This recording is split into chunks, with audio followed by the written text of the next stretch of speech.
नमस्कार। आप देख रहे हैं सूचना दर्पण न्यूज़। हम लगातार जिस प्रकार पंचायती राज चुनाव होने जा रहे हैं तो कहीं ना कहीं जो उम्मीदवार है ये डोर टू डोर वोटों की अपील के लिए मतदान के जिस प्रकार जनता के क्या रुझान है तो ये जानने के लिए घर घर जाके वोटों की अपील कर रहे हैं। तो जानेंगे आज मातरवाड़ा ग्राम पंचायत की बात। तो यहाँ से हमारे साथ हैं मालजी भाई।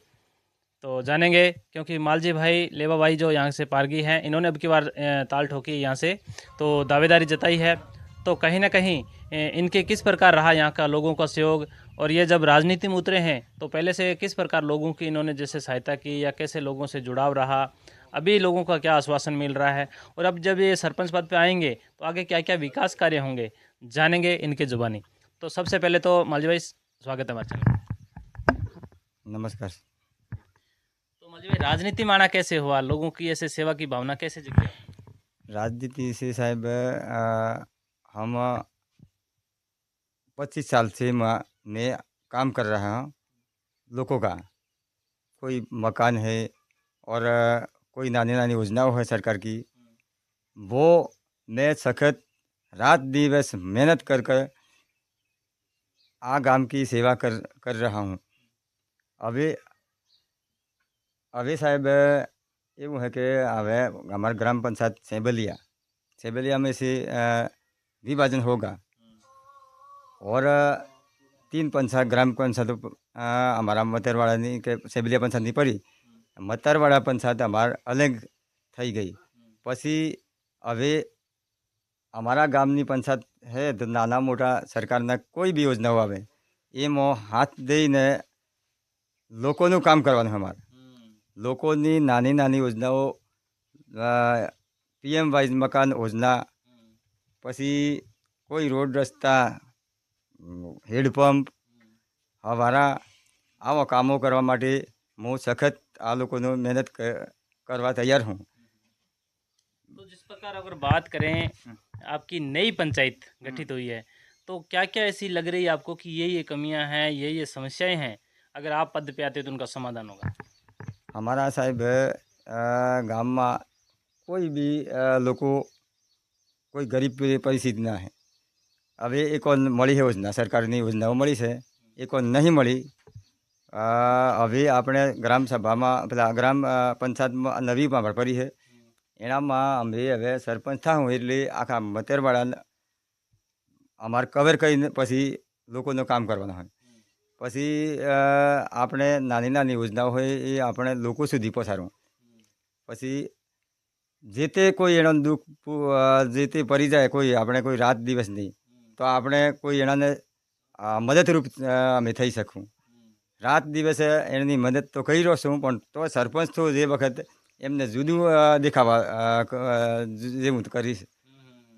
यानी कि पहले से आप सेवा तो कर रहे हैं लेकिन आगे भी मतलब जैसे अगर सरपंच पद पे चुने जाए तो कहीं ना कहीं लोगों को एक और राहत मिलने का प्रयास करेंगे।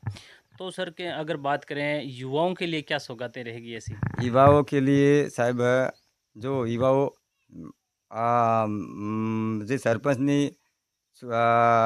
ધારણા કરી ને જે વખતથી જે યુવાને પણ એમ થયું કે માલજી સરપંચ તો હોય તો મને કોઈ યોજના લાવી આપે એવું બધું લોકોને પણ વસી ગયું है।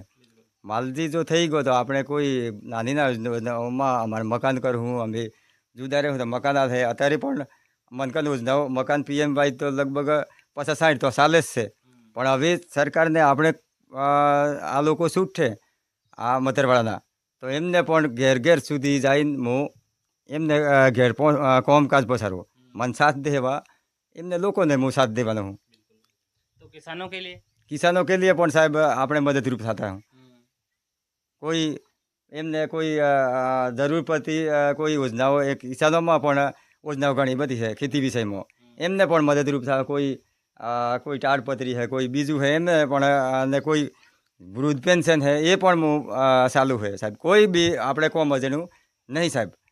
આપણે મતરવાળાને પણ ખબર છે કે ભાઈ માલજી કરે તો અમારું બધું સારું થાય એવું तो बात करें આશા है એમને આશા है માર પણ પૂરી કરવાની है ને એમને એ જો આ મન પણ પૂરી કરવાના है આ લોકો।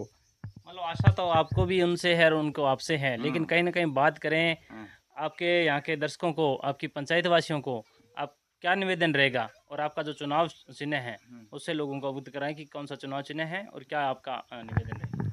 आपका साहेब जो आ લોકો અત્યારે તો પ્રથા ચાલુ છે હવે એ લોકો અમુકને તો આપણે આ તો પક્ષાપક્ષી છે બરાબર કે પણ પક્ષાપક્ષી હું ગણતો નહીં સાહેબ કેમ કે આપણે તો આ સ્થાનિક મતરવાળાની પંચાયત છે કોઈ પક્ષાપક્ષી ઓણામાં તો આવતી નહીં ને અમે કહી શકીએ ને હવે આ જે તે માણસો પક્ષાપક્ષીવાળા તો આ તો હેસ એ તો આ લોકો તો ત્યારે એવાના જ પણ ઓણામાં કોઈ પક્ષાપક્ષીનું તો કોઈ નિશાન દેખાતું નહીં હા એટલે આપણે લોકો સુધી માર પહોંચવાનું હોય લોકોની કોઈ બી મેં કહું એમાં આખી યોજના જે સરકારની ઘણી બધી યોજનાઓ હોય સખત યોજના હોય કોઈ બી આપણે કામ કરીએ તો બધી યોજનાઓ તો આપણે મતરવાળા હારાને પહોંચે એટલી બધી યોજનાઓ હોય પણ મારી એવી ટીમ છે એ ટીમને હું હાથે રાખીને કામ કરવાનો હું જે તે વોર્ડ પ્રમાણે માર્કોમાં દરેક સભ્ય નાલવાનો હોય એ પ્રમાણે આશા પ્રમાણે માલદીનો સભ્યો રહો એમ કરીને રહી ગયેલો હોય સાહેબ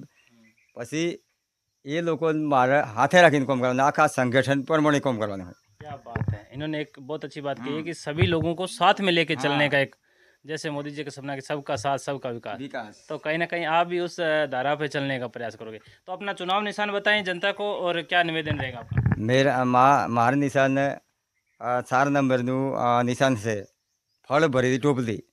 હવે આ નિશાન છે આખા ગામની અંદર ફેલાઈ અને ગ્રુપેમાં પણ મુકાઈ ગયું હોય। હવે લોકો એમ થયું કે આ નિશાન માલજીભાઈનું છે ને જે તે લોકોનું હેસ પણ હવે આપણે એ જે નિશાન નહોતું હવે જે વખતથી નહોતા ઓળખાતા પણ હવે આજે ઓળખી હવે મતદાન થાય ત્યારે તારી ઓળખ છે પછી છૂટાઈ ગયો તો આ લોકો આનંદ થાય ને મને આનંદ થાય ને એમને પણ ઘેર સુધી પહોંચીશું સાહેબ।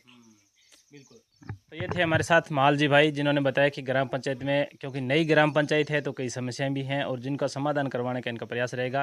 तो देखते रहे सूचना दर्पण न्यूज़। अब जनता का पे ऊपर है कि किस प्रकार जनता को कैसा नेता चुनना है, कैसी ग्राम पंचायत की जो सौगातें रहेगी। तो देखते रहे सूचना दर्पण न्यूज़, इसी प्रकार हम आपको रूबरू कराते रहेंगे। तो मालजी भाई धन्यवाद। धन्यवाद।